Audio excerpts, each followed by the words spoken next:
Greetings Internet, my name is Rhakimdar with Scene World, and today I will be reviewing the new Ubisoft strategy game, The Settlers' New Allies. The Settlers' New Allies is the most recent installment in the long-running real-time strategy game franchise that aims to reimagine the series for modern gaming. This is a 30-year-old series that was first released on the Commodore Amiga, think super old PCs, and like other RTSs at the time, it accrued a cult following of fans who appreciated its unique approach to city management compared to its more combat-focused competition. That said, I am approaching this review as someone who has no history with the series myself, so this will be a pair of fresh eyes on the game. I do have some experience with real-time strategy game genre, but it generally comes from a more casual approach. Does the game hold up in this lens? Let's go ahead and get started.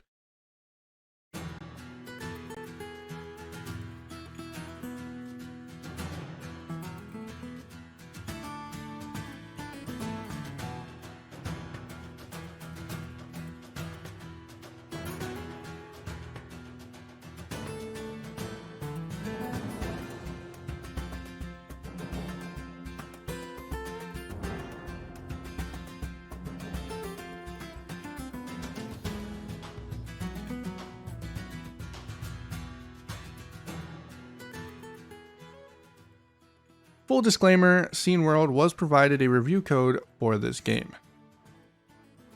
Immediately upon booting up the game, I am greeted with a wonderful looking live service store. This live service nonsense is constantly plagued on modern gaming these days, and Ubisoft continues the trend by trying to milk the game even harder. It appears to be mostly cosmetics, but I did notice some boosters as well that increase the rate of shard acquisition. As a full-priced $60 game, I still just think this is a sad attempt at a lazy cash grab. Plenty of these types of items could easily be unlockable rewards for completing in-game challenges or doing the campaign, and that would add so much more to the replayability of it. The menus in the interface also take collateral damage from them trying to push this live service structure, as they're just way too confusing to navigate. It's cumbersome, very frustrating at times. Thankfully, the campaign itself is simple, but getting into other ways of playing the game and other game modes, it's just way too confusing. The multiplayer modes here have a disappointing lack of customization. As a more casual fan of this genre, some of my favorite gaming experiences with them is having a larger group of friends together and creating just an all-out chaotic match against multiple AI. Think like 3 of us, 4 of us versus 5 or 6 of the AI enemies. It's always been the best way to play the games for me personally. Sadly, the options here are very limited, with 1v1, 2v2, and 4v4 being your only choices. You don't even get to pick a setup, it just throws you immediately into matchmaking after you pick your own faction, so you can't set up the AI with a faction that you want to practice against, or pick a specific map that you'd like to play. It's way too limiting for my liking, and I want much more customization options for this part of the game. The campaign itself is honestly not that great, and I kinda got bored only a few missions in. The cutscenes are probably the worst offenders here, as the animations of the characters are not all that great, and the voice acting work is very B-movie grade. Finally, I already feared we had lost you. Soldiers already captured many members of the council. This is madness. Occasionally, this combination can be a little amusing as you're watching, but that amusement does run out pretty quickly. The story itself is basically a group of civilians escaping a war-torn land that was invaded by an enemy faction. You round up your last bit of survivors, jump aboard a ship, and escape to a nearby island. This initial premise actually has a lot of potential. I can easily envision a survival-esque game that tasks you with building a new settlement and dealing with various environmental threats to keep your people alive and thriving. Sadly, the gameplay here is that of a typical RTS, and the campaign sets you up for combat scenarios instead. This is where I hit a crossroads with the general gameplay loop. Before I touch on that, I do want to address a very poor mechanical oversight that I encountered.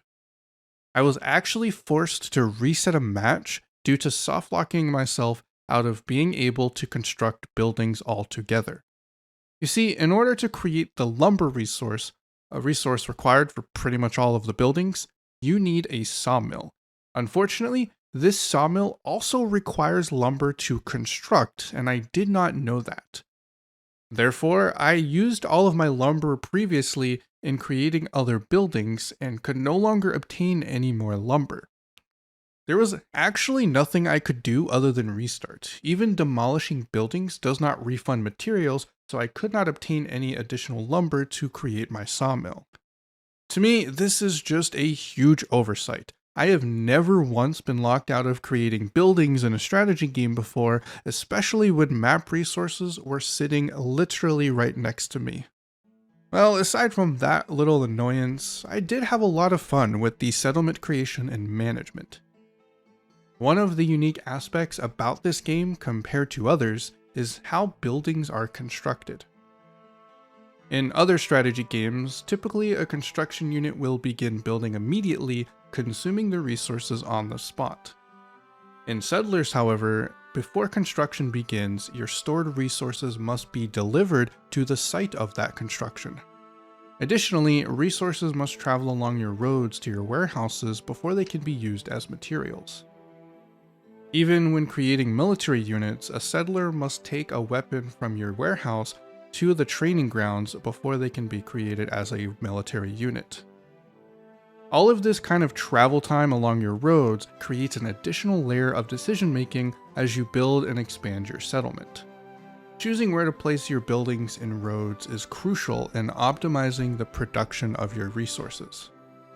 I greatly enjoyed figuring out all of this optimization, trying to make sure I was placing key buildings next to each other and all of that such. Unfortunately, I will admit that this aspect of the game is rather simple, and once you've kind of established everything, there's really not much else to it. I don't entirely hate simplifying mechanics to be more accessible, but I feel like there's no real balance here in this design. This is where the game begins to deviate its focus into the combats, and my interest begins to deviate as well. All of your settlement optimization is done for the purpose of expediting the creation of a military and using said military to burn your enemy's settlements to the ground. The actual combat process is very slow, with some of the clunkiest micro I've ever encountered. In one quick example, I was attempting to direct my units out of the range of an archery tower, but they were so slow in their responses that they still took extra damage. This delay to me is unacceptable if you are aiming to be so heavily combat focused in your victory condition.